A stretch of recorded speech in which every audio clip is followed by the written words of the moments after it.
people say life has no sense in one way and a sense in the other way. The sense to wake up and no sense because it's all a game, it's just for fun, because... No, it depends upon the maturity of your seeing. Because even the great sages who came to see that all of this is a play, it's the play of consciousness. It's not rubbish, it's just a play, it's a play of consciousness. And even upon seeing that they are formless, and we are all essentially formless, appearing in form, that we are the invisible inside the visible. Having understood that, enormous compassion was flowing. You see, and grace and pleasure and patience and love was flowing. They didn't say, it doesn't exist, there's nobody there to do this. This is the other way. This is the other, this is not it. And this has been the real experience for me, that one feels tremendous love, knowing that all are the self, momentarily perhaps distracted because we are identified with the experience of being the body, and that it is itself consciousness that is playing this role somehow. And if we understood deeply, it will change the temperature of our experience. Because I'm remembering one man in India, he came up and he said to me, I don't understand, my life has been full of so much struggle and fighting, everything's like I'm fighting, and I just feel that God is playing with me. I think God is playing with me. And I said, no, God is not playing with you, God is playing as you.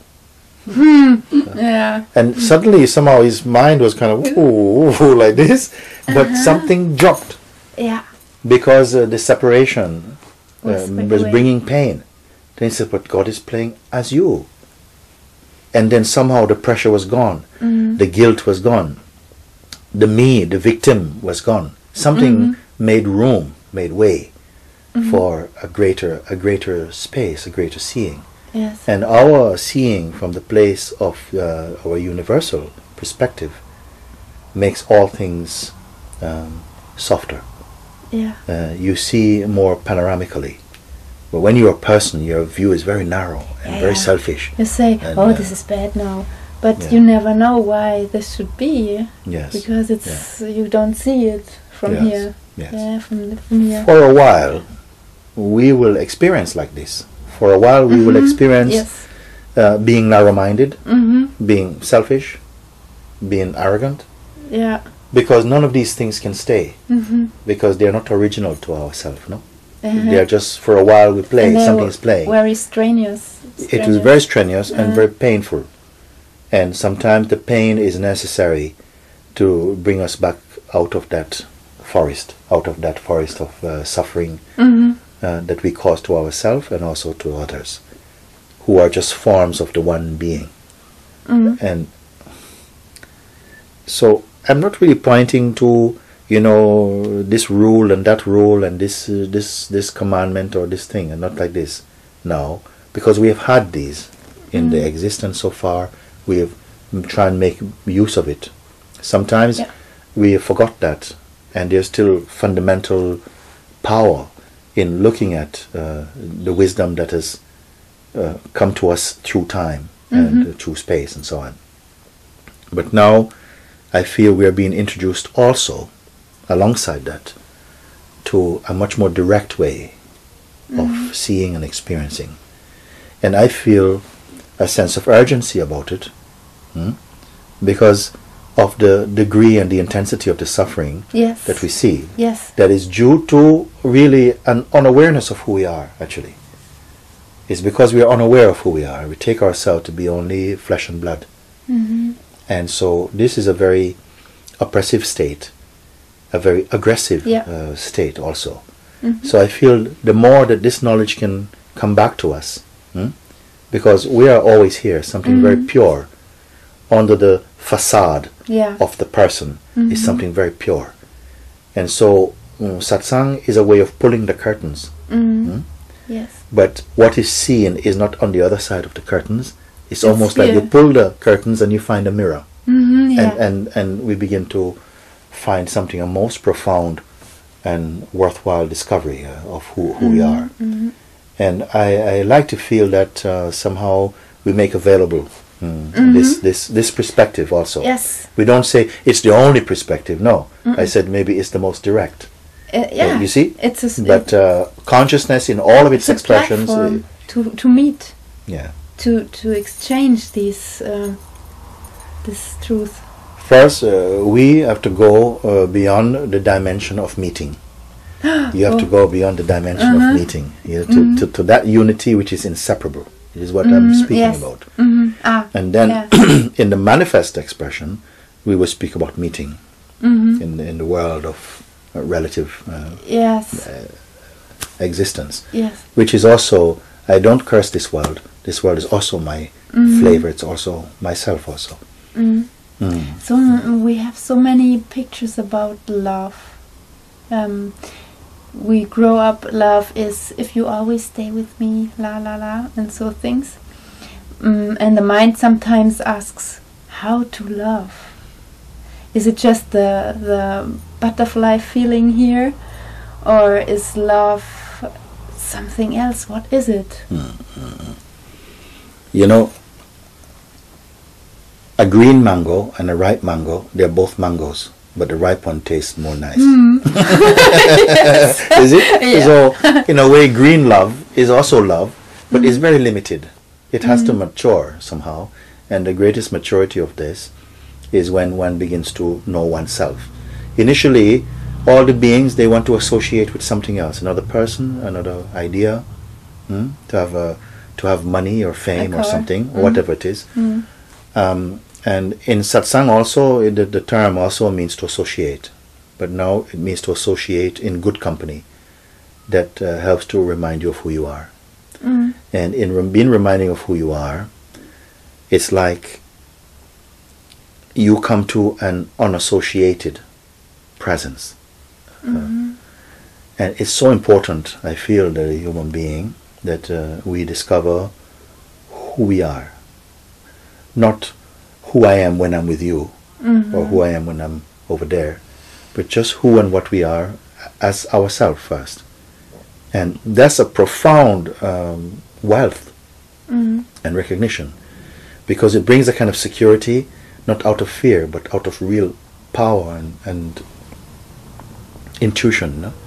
And somehow you bring that not just to your partner, but to everybody. The whole world is your husband, your wife, your partner. I don't know. Maybe that's not the best way of putting it, but yes, you cannot help just by being. In fact, and others are benefiting from your presence, from your words, from your actions, from your silence. All of it is love. Is love. And I just came back from Portugal a few days ago. I met a woman there who is I love her so much. This lady, Prem Bodhi, her name. She has a dog. Yeah. And one time we were sitting on top of the hill where she's living, and the dog was there. The dog loves her. She loved the dog. This dog. They're sitting together, but the dog is holding its own presence. He was like sitting together, but he was quite inside himself, somehow enjoying also the landscape and so on. And this is a beautiful togetherness. Yes. Isn't it? It doesn't come like, some togetherness. I keep looking at you to see if it's okay. Is it okay for me to be? Is it okay for me to have this pleasure? Is it okay for me to not hold your hand? Like this. This is called green manga love. Yes. And somehow, when you come to know who you are, there's a fullness of this love, because the love then is like a unicity of being. It's like a oneness of being. But when there's the two-ness of being, then there's attachment and there's expectations, there's dependency, all of these things. And they can somehow, they are the energies that are moving closely with love. But of themselves, they are not by themselves love. They don't look what is at the moment. They have come to help us to discover the real love. Yeah, they come to help us to discover, because if you didn't have disappointment, if your projections were not broken, you would not go further, you would not go deeper, you see.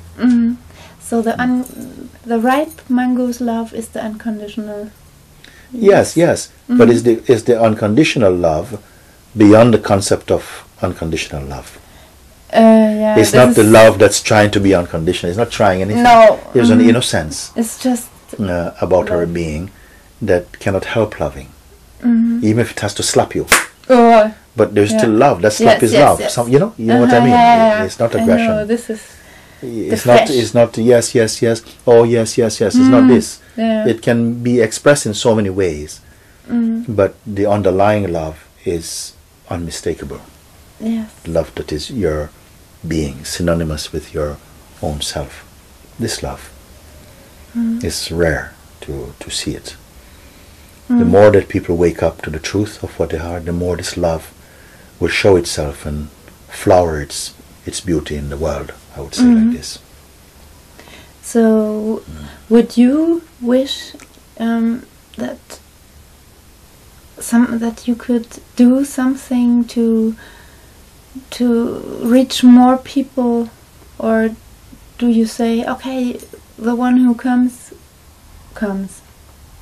So because you see the suffering and... In a sense, both. In a sense, both. Because we are not conducting a campaign. No. But at the same time, it's natural, having found what is so beautiful, and it's natural to want to share. But one should not want something too much. Yeah. You understand? Yeah. Because in a sense, you are nature, and this cosmos is working inside this body. It's not me having an independent desire to make things better, because I know, in a sense, all things are perfect also, even in their apparent imperfectness. There's a perfectness about it. No? Yeah. Because sometimes some people still have to go through painful lessons, and that painful lesson and that painful journey is also a truth. Yes, and it's a chance to get, for me it was a chance to get glimpse. Yes, but I would not want that they miss the mark, and you're doing overtime and really wasting a kind of effort, although it is consciousness doing it, but I'm also consciousness. And so out of compassionate consciousness, there is an urge to say, to help or to guide the ones who are open to that help to go beyond suffering. Of course, it's a natural thing. You see, it's the play, in a sense. I understand. But something inside myself does not get excited about it. It just happens. It happens, no? We're not lying on sofas all day. We're also making YouTubes to share and so on. But the fruits of that activity does not belong to anybody. It's like it's consciousness's work. I am consciousness, and I have a taste of the joy of doing that also. Yes. I as consciousness in this body, in the feeling, what they call Mooji, is just like one of the names of consciousness. Just like each one is a name of consciousness. You can say like this. And I cannot hide or pretend, oh no, I am the absolute, I mean, I absolutely don't feel. No, I enjoy. I enjoy to meet you. Yeah. And to sit together, and somehow the consciousness has come together to have a conversation that is delightful. It's delightful for me to speak about these things with someone who is not just asking superficially, but who is coming from that place. And so the flavor is truthful and, for me, authentic. And that taste I surely do love. Yeah. Yes. Yes, I discovered the same, that this is fruity talk. This is really... and when so chatting sometimes is funny to me also, but it's no more that I prefer. I prefer like that, because it's miraculous. It's another taste of love. Yes. Another one of the taste of love. It's it's very new and fresh.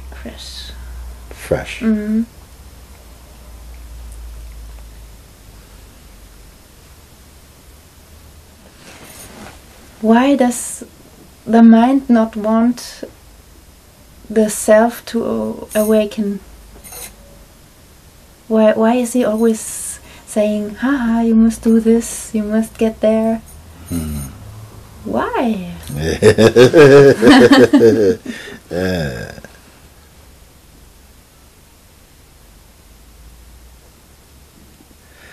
The self, in its aspect of the beingness or the conscious presence, the feeling I am, because that came out of the unspeakable. The feeling I am arose out of the infinite expanse, the nameless, the unborn. It came, and when it appeared in this body, it has the feeling I am, I exist. And once that I exist feeling come, because I was saying once, I had a feeling that when the unmanifest, the first taste of experience, when it pushed its face into manifestation, perhaps the first reaction was hesitation. Big trouble. It's playfully I say this. Yes, I understand it. Because once it began to, when it came in the body, it couldn't initially stay by itself unassociated. It was compelled by a kind of destiny to identify with the body, and everything in the creative world was helping it for a while to establish itself as an identity. I am this body, I am a girl, I'm a boy, I'm Jewish, whatever. Okay? And once it accepted this identity, the play of duality became very broad, very wide. And the consciousness fell in love with experiencing diversity. It absolutely loves it. Not every time, because there are some beings who became tired of experiencing. You see? Yeah. They said, I don't want any more experience. Yes. You see? But the majority, we are loving the experience. Except when we don't love it. When we don't love it, we want to finish. I don't want any more of it. Yeah.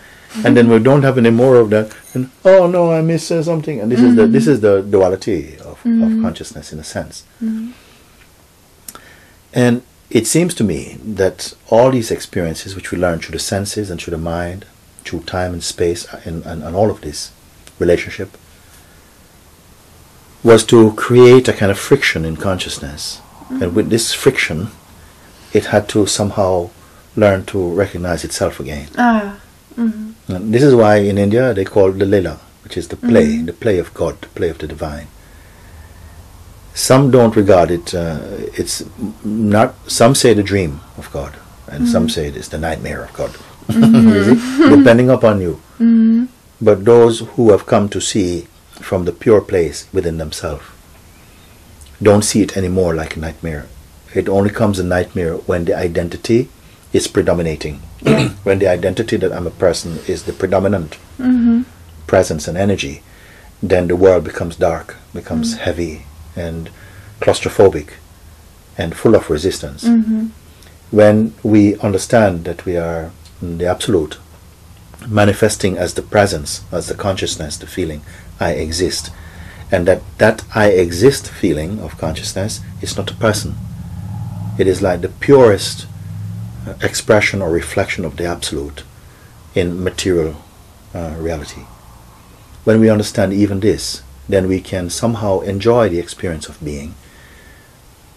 But it's not enjoying, maybe is a misleading word. There's a sort of detachment, and there's tremendous space that comes with detachment. But inside this detachment, it's not cold, because there's beautiful compassion, there's aliveness, there's love, there's spontaneity, there's freshness, there's the joy of relating. But still at the same time knowing that all of this arises out of the unspeakable, out of the timeless, out of the unborn, out of the unchanging, you see? And this knowledge you cannot learn in a university. No. You will only learn it in the universe, not university. You see? And that universe you are finding out in yourself. And I don't say to anybody, study. I say, no, keep quiet, keep quiet, and hold on to your being. Just through holding on to your being, it will release all its juice, the juice of intuition, intuitive knowledge. All of this will come. You see? Yeah. How quick the thoughts come. I don't know how to do this. Of course. La, la, la, la, la. Of course. And beingness is not something you can know how to do. Or it would be called doingness. Beingness means to be. It means without effort. It means what is. You see? But the mind has these two aspects. One is the being and one is the becoming. And somehow the consciousness, which is identified with personality, is more aligned with the state of becomingness. It's always moving to the next thing. And whether the next thing is advancing spiritually or materially or in terms of skill or in terms of fame or money or whatever, is very much attached to that movement. The beingness side is what happens when somehow we begin to introspect and to reflect and contemplate and meditate. This also happens out of consciousness, and who can say how you come to qualify, I don't know.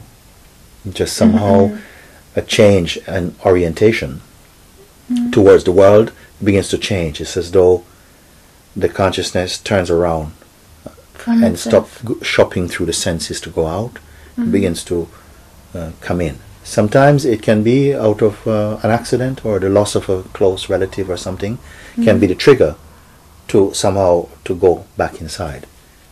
And that is a journey. It's a shorter journey than going out. But the journey ends into that place which has no distance. There's no journey and no distance in the truth. But you cannot do it from yourself. It is grace, or in a sense, if you take yourself to be the self, then you can say you're doing it to yourself. You understand? If you take yourself to be the reality, then you can say, yes, I am the cause of all of this play. If you take yourself to be the one who is journeying, you can say, yes, I can't do it by myself. If you take yourself to be the body-mind, you say, of course, I can't do it myself, because somehow the activity of the universe I cannot control. And it's a very good thing you cannot control them. Because if you could control them, you would be another tyrant. You see? So in a sense, as we evolve inwardly, there's greater freedom, but there's not selfishness, and there's no power, no desire to dominate, but more to somehow remove what is darkness. And by darkness I mean ignorance. This thing come. So both statements are okay. It's okay to say, I cannot do anything, because the one who says this is previously saying, I can do so much. Yeah. And then, in this arrogance, life gives you a thump, and then you become humble, and then you admit, I cannot do anything. And when you see that you cannot do anything, then there's a possibility for you to go beyond that limitation. You see? Yeah. And it just happens then, essentially. It is just happening. It's just happening. I've heard many people, they say, oh, there's nothing to do, you cannot do anything, there's nothing to do, and so on. And in some cases, this speaks to us deeply, especially if you always trying to do something. There's a time when you need to hear this. But there's a time when you don't need to hear that, because it's not complete. What I say is that what you can do is to question, who really am I? This you can do. You see? Because it will never take you into the dark. It will always clean away whatever is feeling like it's tightening up the being. This question will remove the claustrophobia. You can find out, who is even saying there's nothing to do. You can ask this question. Who is, yeah. Yeah, you can even ask it. You see? So it's beautiful, no? You can find out, but who is saying there's nothing to do? And just be quiet and bring that question into the presence and stay with it. You see? This is something that you say you can do. And then when there's nobody there to even ask this question, then the question and the one who would ask it will evaporate. They will vanish. And what is remaining, it won't be saying anything. And this is what you call a journey inside. You can say like this. You can say, but it's not. Yes. Yeah. Yeah. This question, when it is understood, because many people, they don't really understand this question. My mind also. My mind, he doesn't know. Sometimes people ask me, explain this question. I tell them I can't do it. It's only that you get driven. I suppose only it is just you get driven into this space after searching for this. Who am I? It's just I land in this. Only a master can bring you beyond all boundaries, all concepts. If the mind is there, it won't do it by itself. It may enjoy very beautiful things. But what is called a master is that principle that can push you out of you. Push you out of you. To take the you out of you. So there's only you without you left. And this is a very unique thing. In this question, sometimes, as I was saying before, the people ask, could you explain how it is? I say, I cannot do it. Only if you are ready, then somehow I will walk with you in this question, because then it's alive. But just to explain as a technique is no good. It's very mental, yes. But sometimes I find if you are ready, somehow the question begins to happen. The environment is created and the question comes alive. And it will burn everything that is not you. Easy? Sometimes I feel that it wants. I tell it from the head now. Speak. But the head says to this question hard. Yes, because I don't know an answer, and I sometimes find myself or the witness in nothing. So after this question, so it must be that this is the door to the self or the unspeakable. This question is just a key or a door. Yes, it is an invisible key to an invisible door to the invisible self. Yeah. Where there's no distance. But nevertheless, all those steps have to be taken somehow. Yes, not think, because then it's here again. No, it has to be taken somehow. In the play. It's almost as though the glove of existence has to be reversed. Something comes back out of this sense of being the doer, the thinker of thoughts and the doer of actions, and the person who is living life. All of this is called waking up from this dream, you know. And it is such a paradox that it cannot be forced. This is the wisdom of God itself, that it cannot be forced, and cleverness or intellectual cleverness or trickery cannot get to it, cannot find it. No. Because it's a beauty that has no form.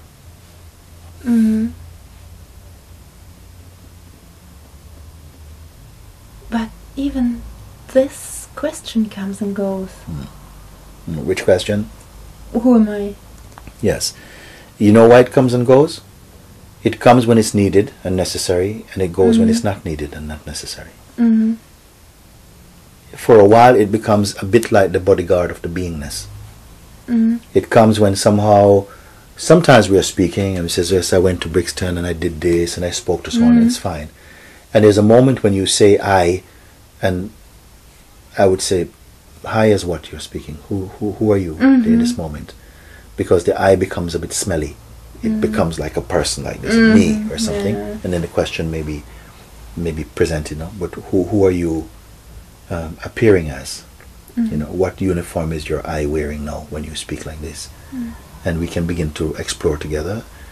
When someone is really open and suited to this question, it is something beautiful. It's very beautiful. Not the question, the falling away of the question and the questioner.